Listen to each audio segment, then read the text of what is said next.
Je bénis l'Éternel pour cette nouvelle vidéo. Je remercie le Seigneur pour le souffle de vie qu'il nous donne, parce qu'il nous garde contre la mort subite, il nous garde contre toute attaque de l'ennemi. Je remercie le Seigneur pour sa main puissante qui nous garde. Et je remercie aussi tous mes frères et sœurs qui m'encouragent, qui me soutiennent dans le secret. Sachez que vos prières, sachez que vos encouragements sont d'une grande utilité.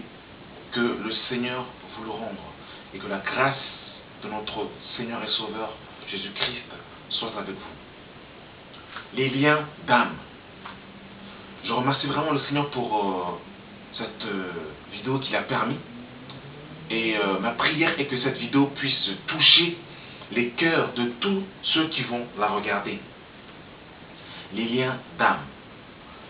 Frères et sœurs, c'est terrible. C'est terrible que on peut se croire être libre alors qu'on est retenu captif. On peut penser qu'on est libre, pouvoir aller là où on veut. Mais en réalité, en fait, on est retenu captif en fait, par des liens.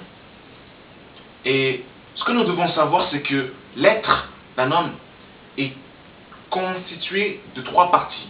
Le corps, l'âme et l'esprit. Nous sommes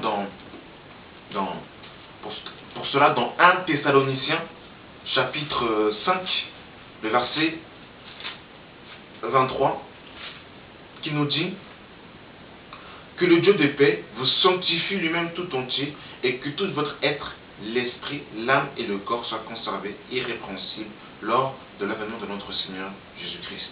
Donc ici nous voyons que le corps, que l'être d'une personne est constitué du corps, de l'âme et de l'esprit. Lors de la nouvelle naissance, c'est l'esprit qui est régénéré, c'est l'esprit qui est restauré. Mais l'âme, lui, n'est pas régénérée. L'âme, lui, ne passe pas par la nouvelle naissance. L'âme, lui, c'est au cours de la vie du chrétien que l'esprit purifie l'âme, que l'esprit sanctifie l'âme par l'eau de la parole. Mais l'âme, lui, lors de la nouvelle naissance, il n'est pas régénéré, il n'est pas restauré. Et qu'est-ce que l'âme? L'âme, c'est là où il y a tous les sièges de l'émotion. C'est avec l'âme qu'on adore le Seigneur. Et David dira, mon âme bénit le Seigneur. L'âme, en fait, c'est le siège des émotions. C'est la conscience d'un être humain, en fait. Et lorsque nous étions dans le monde, ou lorsque même que nous étions en Christ, notre âme s'est affectionnée à certaines choses. L'âme s'est affectionnée à beaucoup de choses qui nous ont plu dans le monde. On s'est attaché à un petit copain, à une petite copine. On s'est attaché à un bâtiment d'église religieux où l'Esprit de Dieu n'est pas dedans. On s'est attaché au monde. Et lorsque nous venons à Jésus, il faut que l'épée de l'Esprit puisse couper ces choses afin que nous puissions être délivrés pour pouvoir servir véritablement le Seigneur pleinement et avec toute aisance. Nous allons prendre un passage rapidement dans 1 Samuel, chapitre 18, et nous allons voir justement une histoire. Rapidement. Nous allons prendre 1 Samuel rapidement. C'est terrible, frères et sœurs. 1 Samuel, chapitre 18, le verset 1, nous dit « David avait achevé de parler à Saül, et dès lors, l'âme de Jonathan fut attachée à l'âme de David. Et Jonathan l'aima comme son âme. » Une parenthèse. Certaines assemblées prennent ce passage pour pouvoir valider l'homosexualité. L'homosexualité est une abomination. La Bible nous dit que l'homme quittera son père et s'attachera à sa femme. On n'a pas dit que l'homme quittera son père et sa mère et s'attachera à son homme. Juste une petite parenthèse. Et Jonathan l'aima comme son âme. Ce même jour, Saül retint David et ne le laissa pas retourner dans la maison de son père. Jonathan fit alliance avec David parce qu'il l'aimait comme son âme. Il ôta le manteau qu'il portait pour le donner à David. Et il lui fit donner ses vêtements, même son épée, son arc et sa ceinture. Donc ici nous voyons en verset 1, on nous dit « Dès lors, l'âme de Jonathan fut attachée à l'âme de David. Et Jonathan l'aima comme son âme. » Ici, nous voyons que Jonathan a affectionné David. L'âme de Jonathan était attachée à l'âme de David, en fait. Et lorsque nous étions dans le monde, frères et sœurs, notre âme aussi s'est affectionnée à certaines personnes. Notre âme s'est affectionnée aux mauvaises compagnies. Notre âme s'est affectionnée aux moqueurs. Notre âme s'est affectionnée au monde. Notre âme s'est affectionnée aux ex. Nos âmes s'est affectionnée à Babylone, aux églises mondaines, aux églises où l'Esprit de Dieu ne demeure pas dans ces choses.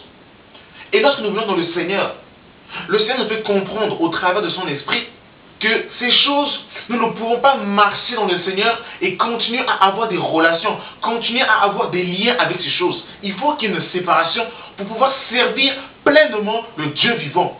Parce que le problème c'est quoi? Quand la parole véritable, quand la parole authentique arrive quelque part et montre à un frère ou une sœur que l'église locale où ce chrétien côtoie, où il n'y a pas la vérité, où il n'y a pas l'Esprit de Dieu, où il va sortir de Babylone, tellement qu'il est attaché à son poste, tellement qu'il est attaché à son pasteur, à son poste, à la louange, au cantique, à la danse, il n'arrive pas à sortir de cet endroit religieux.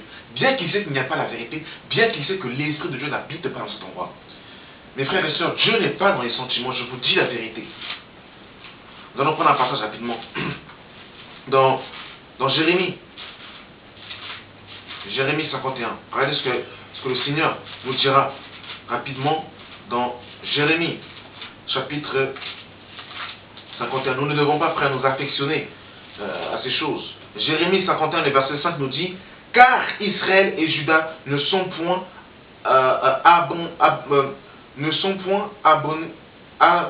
abandonnés de leur Dieu, de l'Éternel des armées. Et le pays des Chaldéens est rempli de crimes contre le Saint d'Israël. Fuyez de Babylone, et que chacun sauve sa vie, de peur que vous ne périssez dans sa ruine. Ici, le Seigneur nous dit de fuir de Babylone pour sauver sa vie, afin de ne pas périr dans les ruines. Parce que quand la colère de Dieu va s'abattre sur Babylone, tous ceux qui resteront dans Babylone, subiront les fléaux de l'Éternel. Voilà pourquoi, mes frères et sœurs, nous ne devons pas être dans les sentiments. Lorsque le Seigneur nous montre que l'endroit où nous sommes, la parole authentique n'est pas annoncée, l'Esprit de Dieu n'y habite pas, nous devons prendre nos gens à notre cou et fuir. Mais quand nous sommes tellement dans les sentiments, oui mais c'est mon pasteur, oui mais c'est ma chorale, oui mais j'occupe un poste, oui mais il y a un tel, et du coup, on n'est plus attentif au langage de Dieu, tellement que notre âme là, il est affectionné. On était dans le monde, on avait une vie dans le monde. On était peut-être rappeur, on était peut-être célèbre. On arrive au Seigneur. On doit se séparer de ça. On doit couper toutes ces choses. Le Seigneur dira: que sert-il à un homme de gagner le monde s'il perd son âme? Mais comme l'âme de beaucoup de chrétiens sont attachés au monde, ils aiment le monde à fond la caisse. Ils ne veulent pas lâcher le monde. Du coup, ils veulent servir le Seigneur avec un gros sac à dos où il y a tous les bagages du monde. Mais mon frère, tu ne peux pas suivre Jésus avec l'amour du monde. Trop de chrétiens sont amoureux du monde. Ils aiment trop le monde. Au point où ils veulent transporter le monde dans le Seigneur. Ce n'est pas possible. C'est impossible. Jean nous dira dans 1 Jean chapitre 2 verset 15: n'aimez pas le monde, ni les choses qui sont dans le monde. Si quelqu'un aime le monde, l'amour du Père n'est point en lui. On ne peut pas aimer le monde au point de faire un compromis, un mélange entre la parole de Dieu et le monde. Ce n'est pas possible, frères et sœurs. Nous devons faire un choix. Nous devons nous séparer. Nous devons nous séparer. Beaucoup de chrétiens ont eu des relations amoureuses où ils ont voulu rentrer dans les fiançailles. Mais comme ils n'avaient pas coupé avec leurs ex, c'est comme s'ils étaient trois en fait. Et c'est pas de Dieu ces choses, frères et sœurs. C'est pas de Dieu. La Bible nous dit que ton oui soit oui, que ton non soit non. Nous devons nous séparer, frères et sœurs. Quand une relation est finie, nous devons couper court, nous devons finir avec ces choses. On ne doit pas rester attachés, liés à ces choses. Nous devons être attachés à une chose, frères et sœurs, c'est être attachés à la tête qui est Christ. Nous devons être attachés à la tête qui est Christ. Nous devons être attachés, nous affectionner à la tête qui est Jésus-Christ de Nazareth. C'est à lui que nous devons nous attacher, frères et sœurs, avant toute chose. Et lui nous connectera aux frères et aux sœurs qui aiment vraiment le Seigneur. Nous devons nous affectionner aux choses d'en haut et non à celles qui sont en bas sur la terre. Nous devons nous attacher aux choses célestes, aux choses d'en haut. Nous ne devons pas nous attacher au culte angélique. Nous ne devons pas nous attacher aux visions, tout ça. Nous devons nous attacher à la parole de Dieu, à l'Esprit de Dieu. Et même, merci Seigneur, les rapports sexuels hors mariage peuvent nous attacher aux personnes. Voilà ce que la parole de Dieu va nous dire dans 1 Corinthiens 6. Merci Seigneur pour ce rappel. 1 Corinthiens 6, verset 18. Fuyez l'impudicité. Quelque autre péché qu'un homme commet, ce péché est hors de ce corps, est hors du corps. Mais celui qui se livre à l'impudicité prêche contre son propre corps. Et voyez-vous, c'est terrible en fait.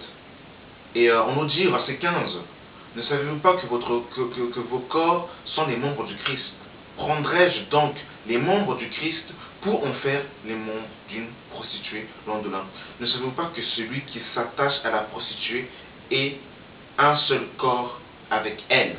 Donc lorsque nous avons des rapports intimes avec des hommes, avec des femmes hors mariage, on s'attache avec eux. On s'attache avec eux. Parce qu'on a avec eux une seule chair.